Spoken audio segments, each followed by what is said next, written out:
Parmi nos 5 amis, on trouve donc Mia, la droguée de service, David, le frère un peu simplet, Olivia, l'amie donneuse de leçons, Nathalie, la potiche du groupe, et enfin Eric, le geek de la bande qui va mettre tout le monde dans la merde.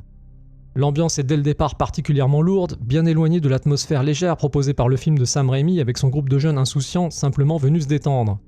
Il n'y a aucune alchimie entre les personnages, même si pour être honnête, ce n'était pas extraordinaire non plus dans le premier Evil Dead. Sans compter que Fede Alvarez a aussi troqué la romance, certes très accessoire, entre Ash et sa copine, pour la remplacer par une histoire fadasse entre un frère et sa sœur, dans une désexualisation qui n'arrange pas vraiment les choses. Jojo, j'en étais sûr que t'étais un sacré lapin. Ouais. Des tensions assez nettes animent aussi le groupe, qui reproche à David son absence à la mort de sa mère. Du coup, comme nos héros semblent sortir tout droit d'un funérarium, il y a assez peu de contraste entre le début du film et ce qui va leur arriver après. Tous ces personnages insupportables ne sont en plus pas aidés par un script médiocre et rempli d'absurdités.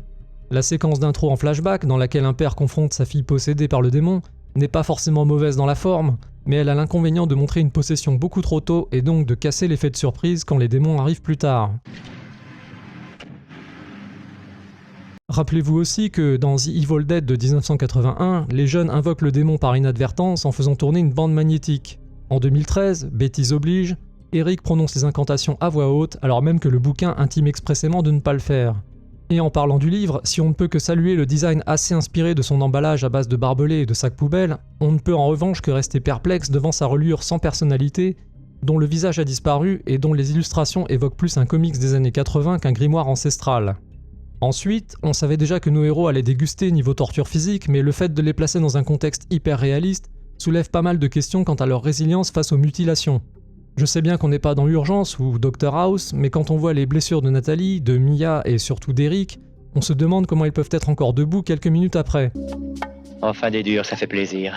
Enfin, est-il bien raisonnable d'envoyer une faible jeune femme dans une baraque infestée de démons chercher de l'eau et du sucre pour soigner un coup de poignard au niveau du cœur ? Je laisse cette question en suspens. Un mystère de la psychanalyse. J'aimerais tellement m'abonner à Cinéblast. Ouais, abonne-toi. C'est super.